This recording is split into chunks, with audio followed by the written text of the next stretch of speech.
morning, friends. So it's Saturday and it is a beautiful day. The sun is just coming over the horizon finally. We are returning to daylight. I am out on a hike. I'm just almost to the top, and I've just stopped here in an area where we've built some other shelter for sheep or wild animals that are in the forest.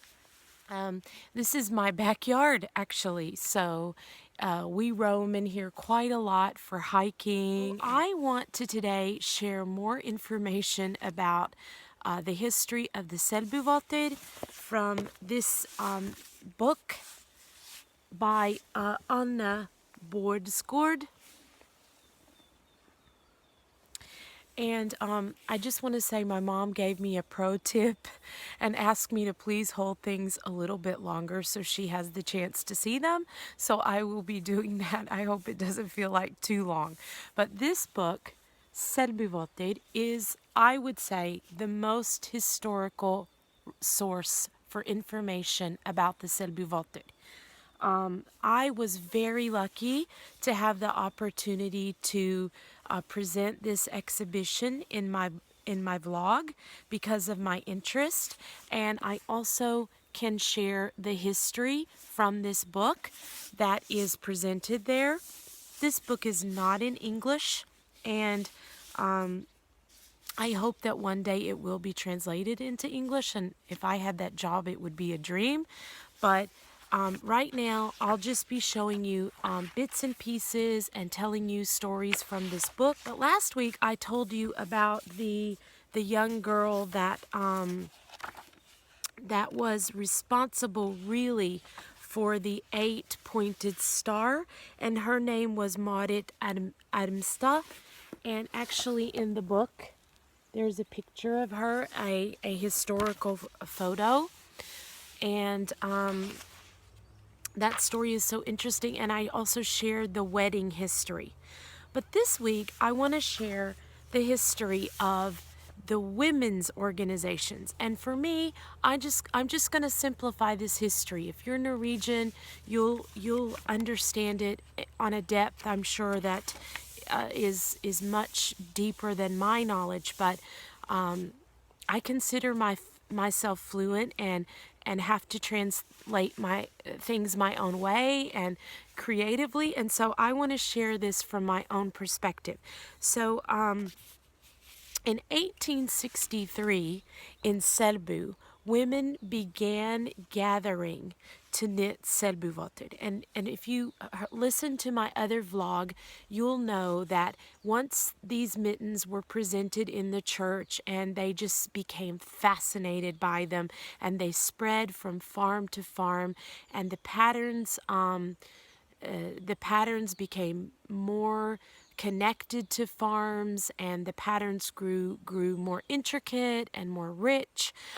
Women began to get together to knit these mittens, and although it was an organization, I just want to say that these were probably the first knitting groups.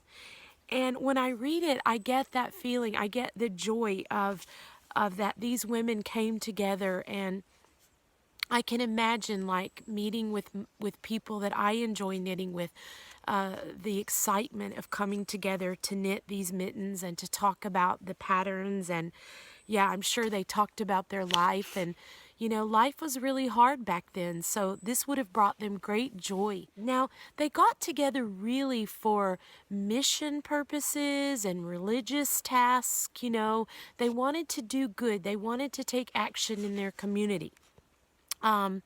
But they would meet in each other's homes, and I just find that so exciting because, of course, what do? We meet in each other's homes. Of course, it's quite traditional in Norway that you meet together in a coffee shop or what have you, but meeting in each other's homes. So all the women would come together to do this. And although they had a specific purpose for the knitting, they would just find this very enjoyable and probably inspiring as well. Now, what's really, really just struck me and fascinated me about getting together in these knitting groups was not only were they doing mission work or goodwill for other people, they actually came together to build bridges. So they knit these mittens, and the funding of the selling of these mittens actually built 2 bridges in and around Selbu. So I am definitely on a mission to see these bridges that Mittens built, and I will bring you along with that. They also raised money to fund some of the restoration and the interior of the Selbu church, which is the church that is the center of this village. And what's very exciting about this church is this would have been the church that Marit went in to share her with her mittens on.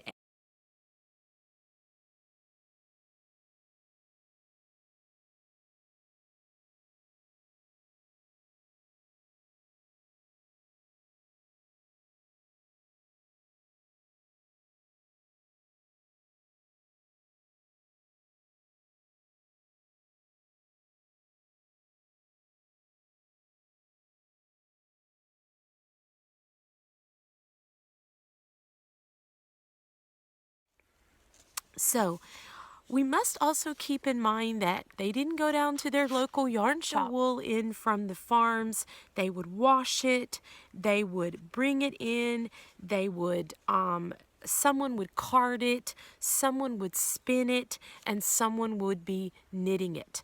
What's really interesting in the history is that when they came to the knitting nights or the gatherings in the homes, I think about myself, you know, collecting all my knitting bags and going to a friend's or going to a coffee shop and being really prepared with what I'm going to knit.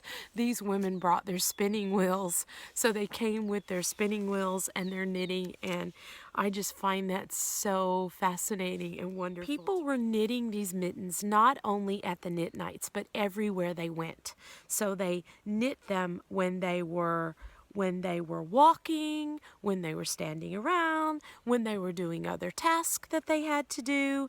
And one of the stories that's told in the book is that they knit while they walk. And so when they would walk into the village from the farm, that could be like 15 kilometers, and they could have completed one of the mittens or one piece of knitting.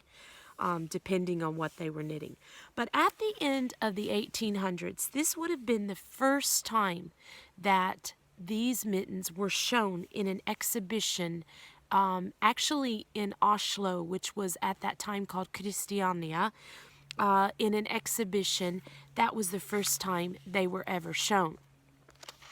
Actually, it was in 1883 in this exhibition that they were shown outside into the world, that they were known. And so after that, then of course the wanting of these mittens, the fascination with these mittens grew and of course extended, and I'll talk about that more later. So in the period later on in the First World War, it's very interesting to read that knitting these mittens actually saved some of the people's lives in the farms, on these farms. And there's a quote in the book that said that one of the women shared that if it wasn't for the knitting of those mittens and during this period of time, the Depression time, she doesn't know how they would have survived. But what would happen then was that they knit these mittens and they would go down into the village and they would exchange them for coffee and flour and sugar and all of the goods that they needed to survive during this time. Now, I wanted to talk a little bit more about when they walked and how they went around, because last week I really showed you some of my favorite bags, my bird leg bags, and this week I brought the other one that I've been carrying. But if you think about today, when you got your knitting bag. And I just wanted to relate what I was talking about with these modern knitting bags that we carry around or we sew for ourselves. But if you can imagine, and you might have seen in the exhibition, these wooden baskets, and they're called bindingskorige. And if you can just imagine those baskets,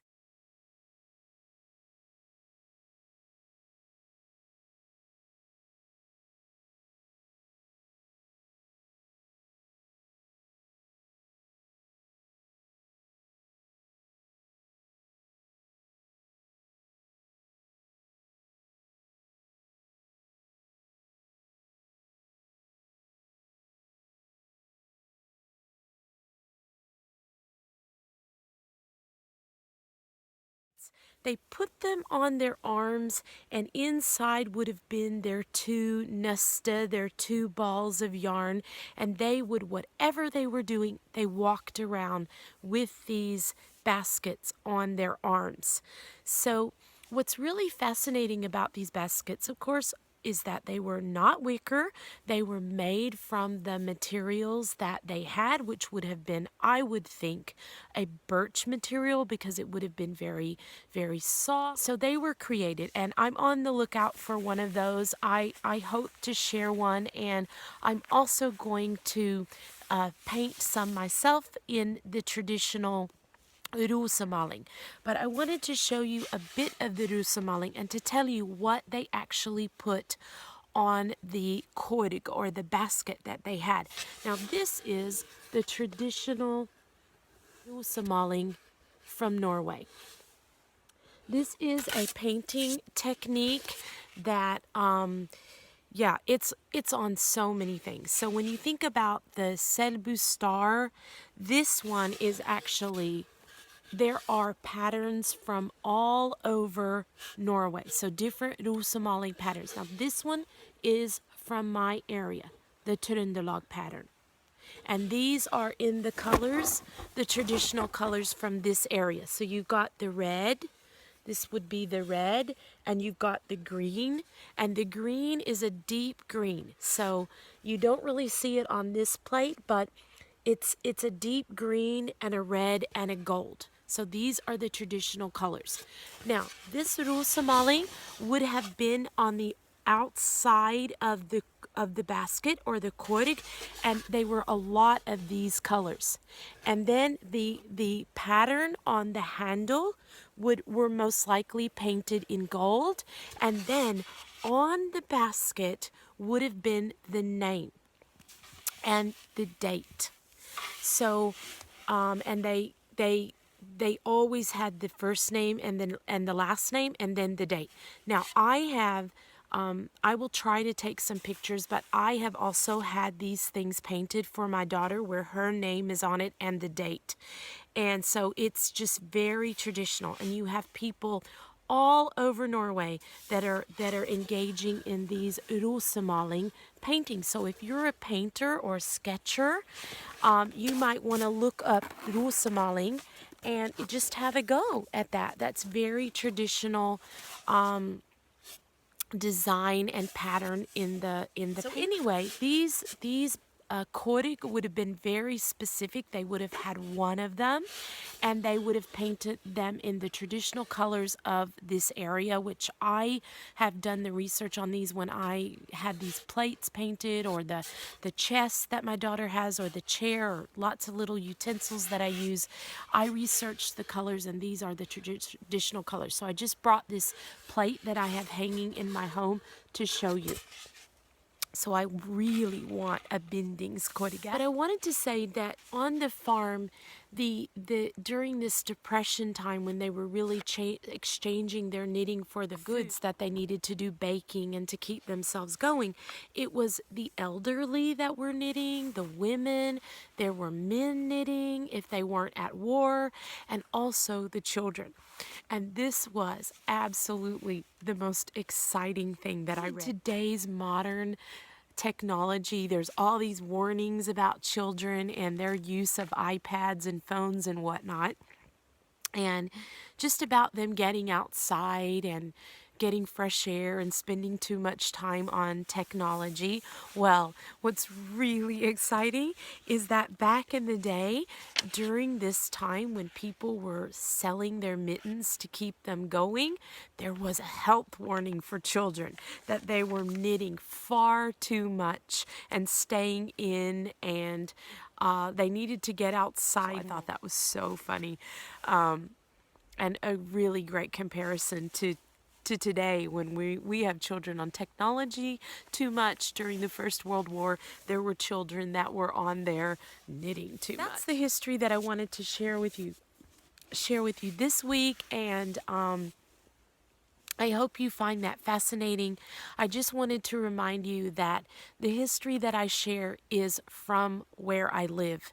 I do not live in the city, but I live in this part of I live in the Sjöbygd, which is the area of the mountain and the lake that is connected to Selbu, where the Selbuvotter history began. So I have lived here almost 20 years, and from the time that I discovered the mitten, the history, the area that we chose to live in, and my long interest of wanting to be a shepherdess, this has been a passion of mine. So I just wanted to regroup a little bit and share a little bit of what I've been working on. So this week I finished my modified tread hat by So Very Shannon, and this, you might know, matches my cardigan. I've worn this a lot this week. I really like it. I put a pom-pom on it, and I used a pom-pom maker that I got in the United States. And if you haven't seen a pom-pom maker, just Google that. I use the largest pom-pom maker. I find that that pom-poms are, the bigger they are, I think the more flattering they are on an adult. I don't mind wearing a pom-pom, but I think it needs to be a large one. Of course, I use the technique of sewing the pom-pom in. But one of the things I wanted to say is a lot of people, they tie their pom-poms on so that they can take it off if they want to wash or whatnot. And I don't, if I use wool or whatever, I air my wool out. I don't wash it. You don't need to do that. So I could talk about more about that if that's an interest, but I wanted to just give a tip when you sew your pom-pom on. I always sew mine around, but when I'm done, I always come right up through the pom-pom and I cut my yarn here. So you want to make sure that you come up through the pom-pom. A lot of pom-poms they're not sturdy.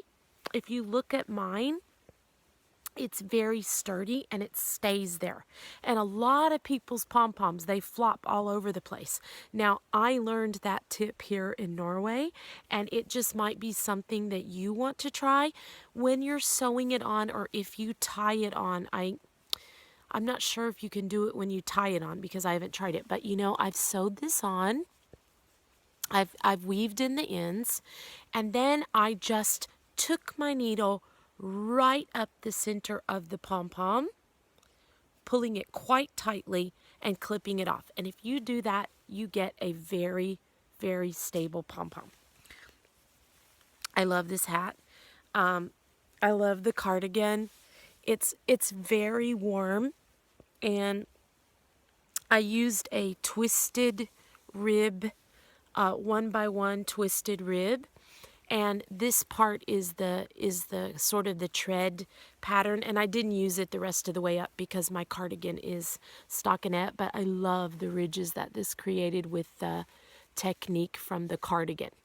So the cardigan has some stockinette, and then it has like a purl stitch, and yeah, I use that technique in this hat, and I really love it, and I've been wearing it and a lot this week. And if you notice then, just on the back, that my pom-pom just stays and it's steady, it's not flopping all over. And that was really a technique that that I learned from a Norwegian.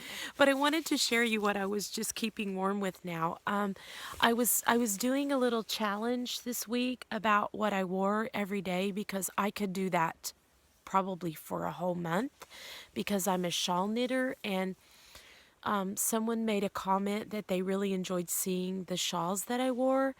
And I won't take this off now because I'll get cold, but I will tell you about this in today's post, what I'm wearing. But this, I love this shawl so much, and I think it just, the color, I just think goes so well with deep red orange. So I'll tell you about this one. You can find it, probably I'll post this one before this goes live, but you can go to my Instagram feed if you want to know about this pattern. I'll just tell you briefly that the yarn is by Dream in Color. It's the cashmere, and the pattern is by Quince and Company, but I'll give more information about that.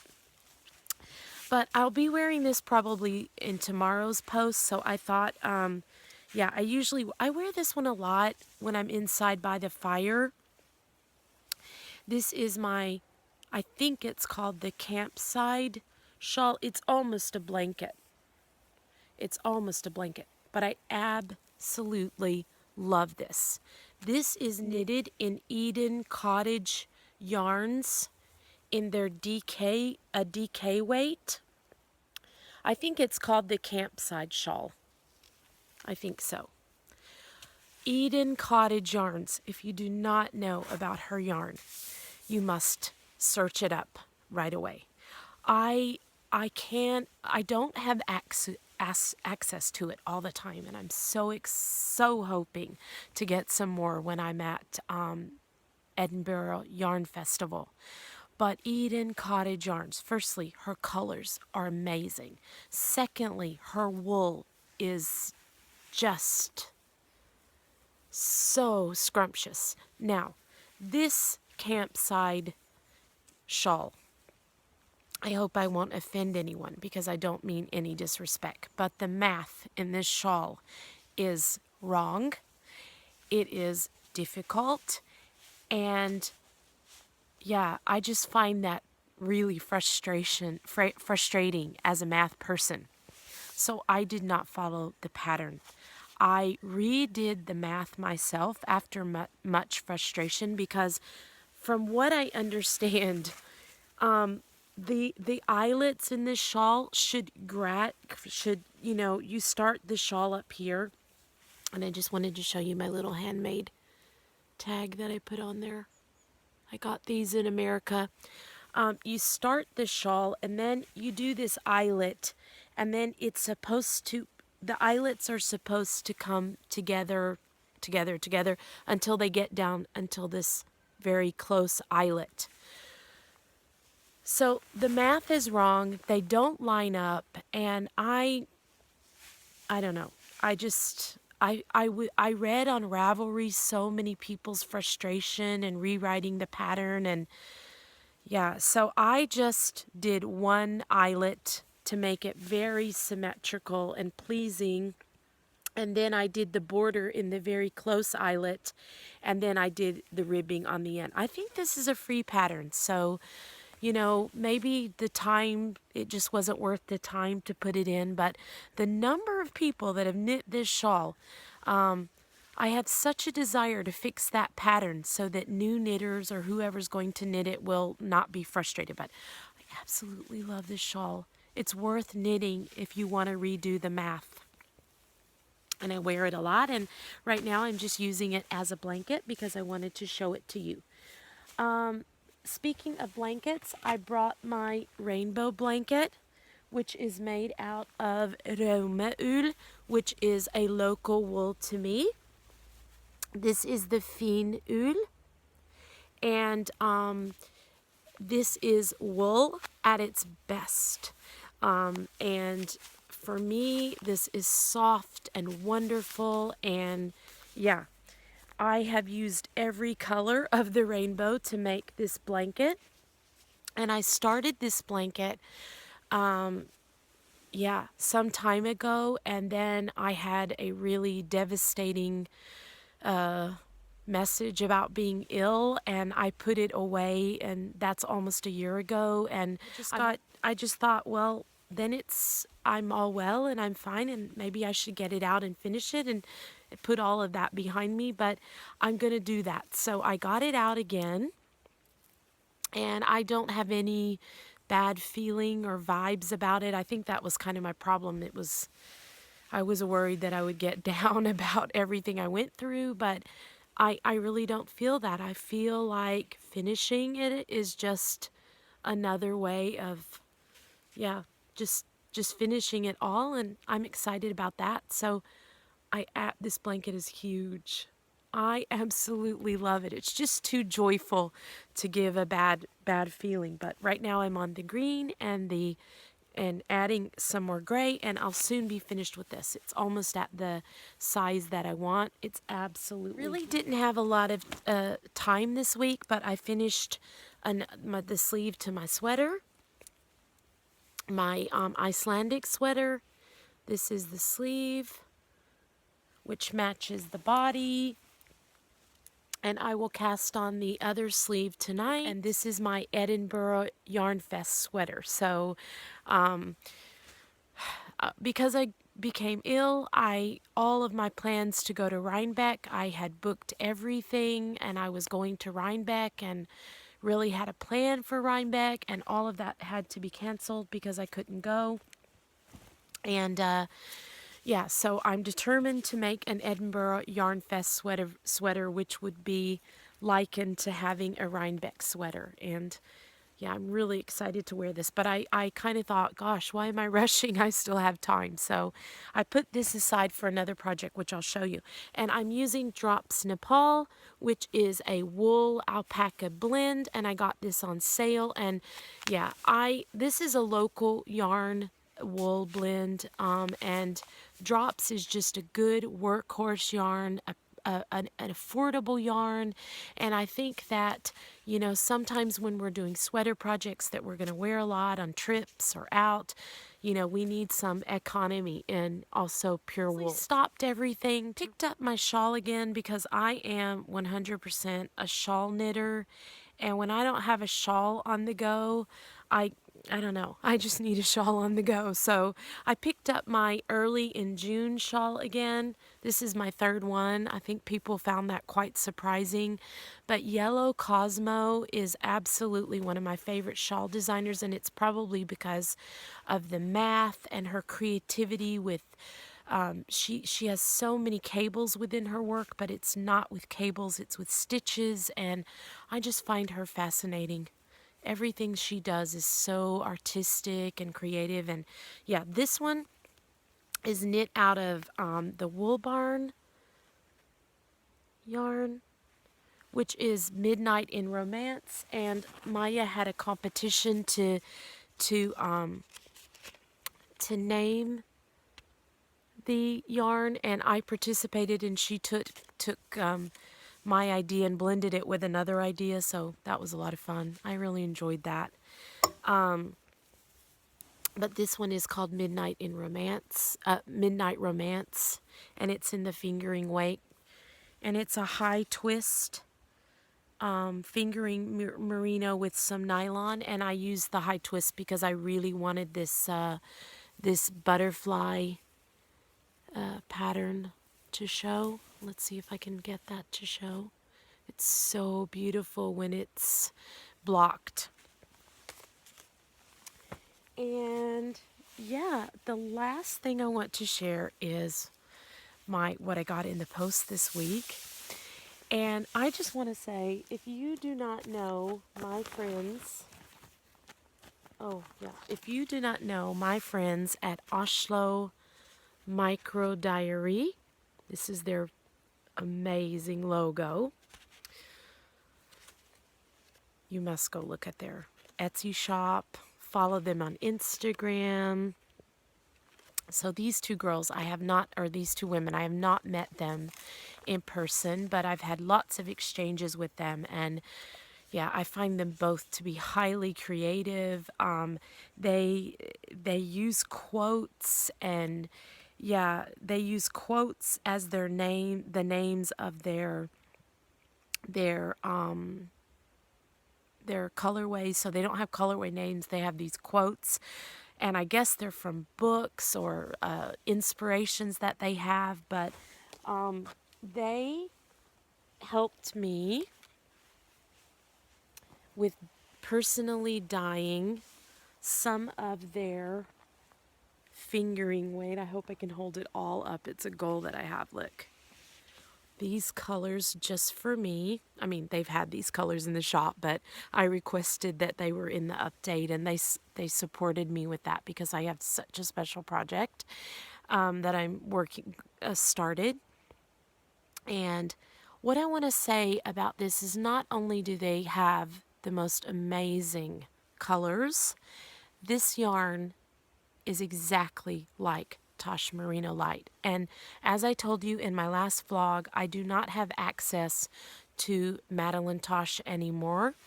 And Madeline Tosh is from my hometown. So in the area of Texas where I come from, in the Dallas, Benbrook, Dallas Fort Worth area, Madeline Tosh was born. And so I miss Madeline Tosh so much. And I've been searching long and hard for something, especially Madeline Tosh Merino Light. And this is it.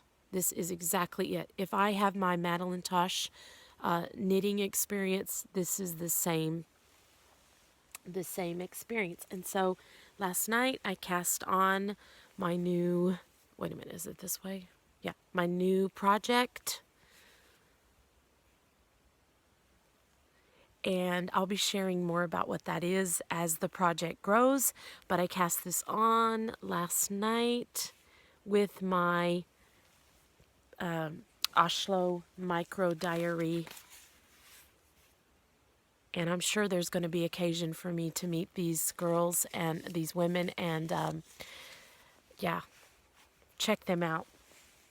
They're my favorite. And I'll also post the link probably, or, yeah, the information about that. So I'm just looking around me to see that that's probably all I'm going to share this week. I don't want to keep people very long, but I wanted to give 2 tips about knitting that I have learned here in Norway. And yeah, so when you're knitting and you're getting toward the end, and I've seen lots of posts this week about playing yarn chicken, people call it. And I think that's where you're knitting something, but you're not really sure if you have enough yarn. Here's a practical tip from a Norwegian that I learned. So if you're knitting along and you wonder if you have enough yarn, I'm going to tell you how to figure it out. You don't have to guess or play yarn chicken. But if you come to the end, what you're going to do is you're going to take what you have and you're going to lay it flat across. 1, bring it back. 2, bring it back. 3. And if you can go 1 across your project, 2 across your project, 3 across your project, you have enough to finish that row and to get to the end. So, if I was doing this project, for example, I would stretch it out as wide as it is, and I would take my yarn and I would go 1 across the project, 2 across the project. You take the yarn, of course. Stretch it out. 1 across the project, back across the project, back across the project. And if you do that, you have enough yarn to finish the row. That'll get you to the end.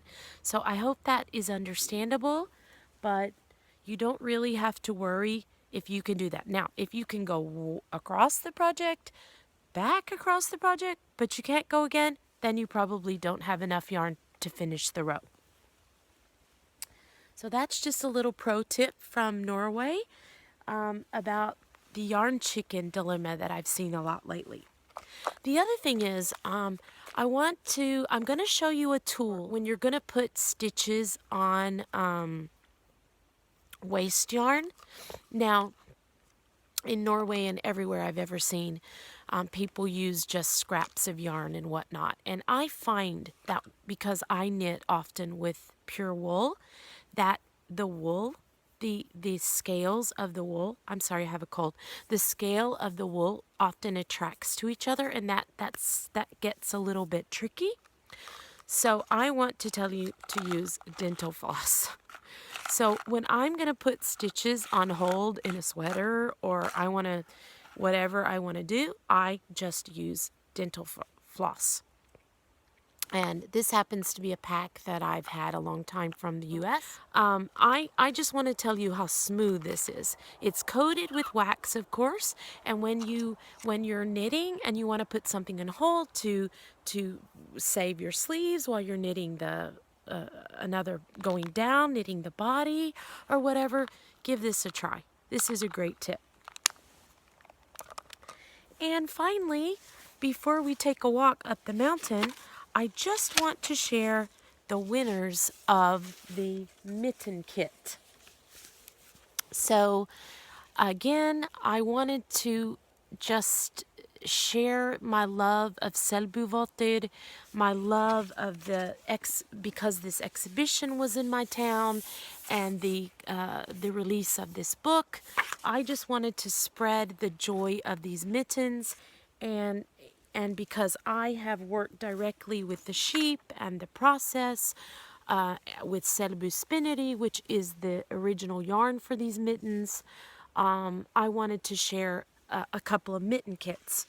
So Sarah from Fiber Track generously supported me with this project, and she posted and got more excitement generated, and we had 87 people that joined. 2 of them were repeat posts, and so we had 85. And I drew on random number generator, and I came up with 2 winners. And post number 45 was Karina from Germany, CRINI number 23, and she won a mitten kit. And then also MVS Perry, and I couldn't quite get her name, but MVS Perry and Karina of CRINI23 have won the mitten kits. So I want to thank everybody for participating and joining in, and getting excited about the exhibition that I shared, and all of the comments that I received about how you enjoyed me sharing that. And I really look forward to getting these mitten kits out to the 2 winners. Now, I want to say that I'm working on giving away this book to one person. This book is extremely expensive. I wish I knew what it was in dollars, US dollars. I want to say this book is $50 or more in Norway, but I'd have to use a currency converter. It's 450 kroners, and that is quite expensive, but worth it. This book is so worth the money. And I just want to give a tip to my Norwegian friends. If you go online and reserve the book for pickup in the shop with Ark or Tanum Books or any of our bookstores like that, if you go and reserve it online, you'll get a 60 kroner discount. So I was lucky to receive my book, but yeah, I want really to give this book away. So hopefully there'll be a giveaway for that, and we'll have another giveaway of a Marius kit as soon as I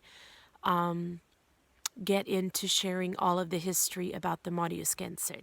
I think that's everything that I wanted to share with you about the history of Selbuvotter and about what I'm knitting this week. If you are interested in contacting me, please do so through Instagram or through Ravelry messages. Those come directly to me. and I'm happy to answer questions about anything that I have shared. So now I'm going to pack up my backpack, my trusty hiking backpack. I'm going to pack it up. I'm going to head up the mountain and let you see a bit of where I hike up the mountain. Hopefully the sun will be brilliant and you'll get to see the sun returning over the horizon. I hope you enjoyed this week's videos and photographs that I'll be inserting, and I hope you'll have a great week of cozy knitting and that you'll get out on a walk, take your knitting along with you, and I'll see you next week. Bye-bye.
Hello friends, I'm back now from my hike. I'm home and it's nice and warm and I've got myself a lovely cup of tea, and I'm just going to answer some of the questions that I've gotten in the past weeks here at the very end of this vlog.